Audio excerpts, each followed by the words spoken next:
and this is a collaborative work with Durham University, UK, and has been titled Experimental Exploration of Compact Convolutional Neural Network Architectures for Non-Temporal Real-Time Fire Detection. So the motivation for this research was to come up with compact neural networks for the task of fire detection, and it had to be experimentally determined. We focused on two major tasks. One, classification, that is there fire present in a particular image or not? And two, localization, that is, where exactly the fire is present in the particular image. So, well, I had a video here, but it doesn't seem to play. Well, actually here, as you can see, the image is being divided into several chunks. Each chunk is known as a superpixel. The ones in green denote that it's fire, and the ones in red denote that it's non-fire. You can see that it does a pretty good job in detecting where exactly the fire is.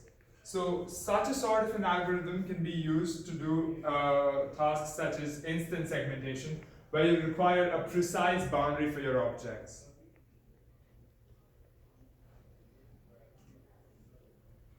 So the prior work in this domain, again sort of an experimental explorer, was using architectures of AlexNet and Inception V1 for the fire detection task.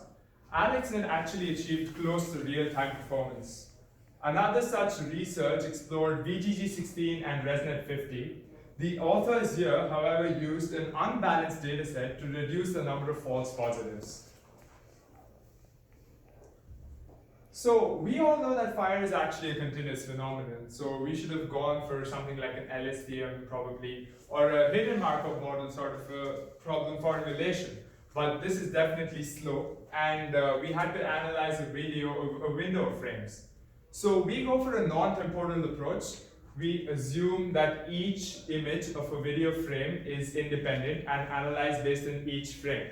This is definitely faster, and we might achieve a real-time performance. So, the task, coming up with neural network variants, we considered several candidate architectures based on their state-of-the-art performance on ImageNet. They were Inception V2, Inception V3, Inception V4, Inception ResNet, EfficientNet, and ResNet. So for Inception V2, to design variants, here you can see that we've mentioned that the number of blocks should be between 3 and 6. This was essentially to make it compact. So we have the number of inception blocks between 3 and 6, and we developed three major variants of Inception V2, V2A, V2B, and V2C. Each major variant consists of only one type of inception block. That is, if I take Inception V2A, it consists of only V2A blocks. And we developed four major subvariants for each major variant, so based on the number of blocks. So here, for example, Inception V2B6 would have 6 blocks of Inception V. On similar lines, for Inception V3, we again had the same block constraint between 3 and 6. Here, however, we actually used different combinations of A, B, and C blocks. So 12 different variants of Inception V3 were developed. Another addition to this was we reduced the number of filters for half of them, that is 6 of them, to a less than 100 in each layer. Again, our major motive was to get compact neural networks for the task. Inception V4 too, on very similar lines of Inception V3, the only difference lying in the sophisticated stem of Inception V4, we perform filter reduction even in the stem for V4. Again, 12 different variants, 6 of them have the filters reduced. We also tried with ResNet 18, ResNet 50, EfficientNet V0, V1, Inception ResNet V1 and V2. So after exploring all these candidate architectures, we came up with a network which is best suited for the task of fire detection. It's called Inception V3 on fire. It's a variant of Inception V3, consists of one block each of Inception A, Inception B, and Inception C. And the number of filters are reduced in each layer, and hence it contains about just 1 million parameters.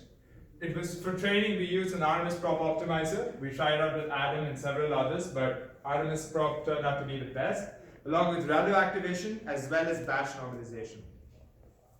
Another such network which performed really well for the task of fire detection was Inception V4 on fire, a variant of Inception V4, very similar to Inception V3 on fire, consists of one block each of A, B, and C, but the number of filters remain the same as in the previous network. So it consists of about 7 million parameters.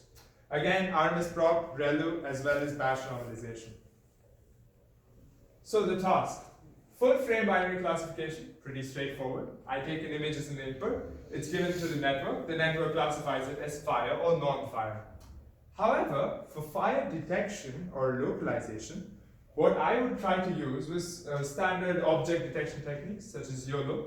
But as we know, YOLO is pretty comprehensive, as well requires a comprehensive data set to perform object detection. And we know that here, for example, YOLO performs object detection for a car, but fire, unlike other objects, does not have a particular shape. Hence, we took a different approach. It's called superpixel localization. A particular image is taken as input. The image is divided into several clusters. This is based on an algorithm known as SLIC, simple linear iterative clustering. This actually takes a 5-dimensional representation of color and clusters it based on that representation. Now what we could do is take each superpixel as an input to the network, and the network classifies each superpixel as fire or non-fire. However, we observed a locational dependency for each superpixel, and hence we had to perform centering. That is, take each superpixel, put it in the center, and then this centered superpixel is given as input to the network. The network then classifies that as fire or non-fire. Here again, the obvious problem which we would observe was that of false positives.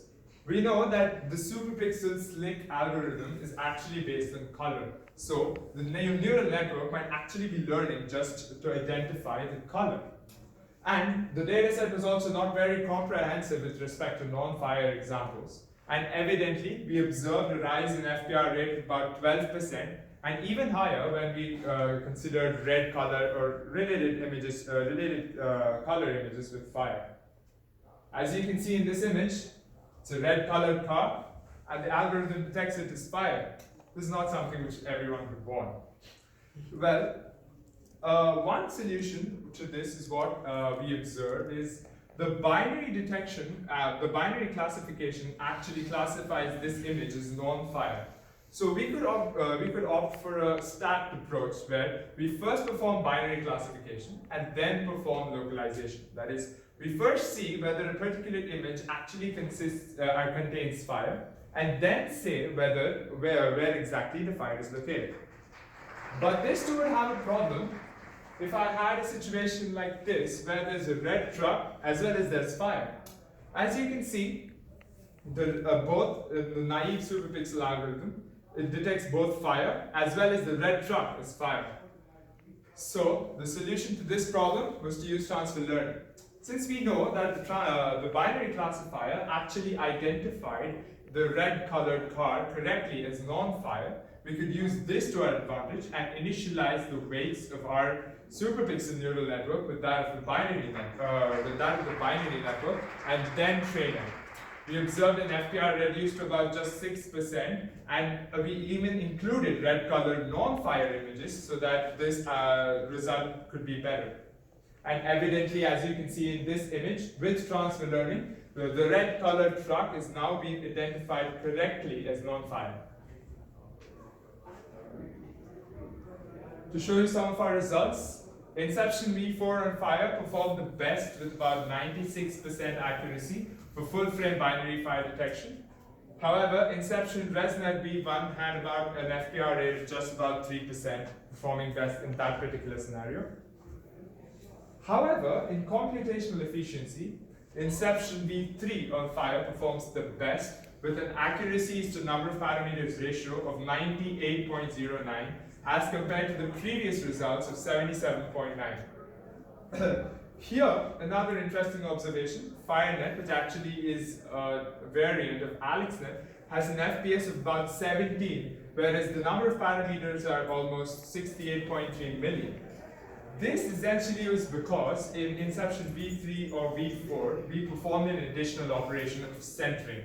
This delays our process and hence the FPS. But if we didn't perform that, our accuracy would drop to about 3 or 4%. In superpixel localization, V3 and V4 perform equally well with about 94% accuracy. Hence, I would like to conclude by saying that compact neural networks best perform for the task of fire detection, and we could use a superpixel-based approach for many object localization techniques, such as instance segmentation as well. Thank you. Any questions? Questions? I think everyone's hungry.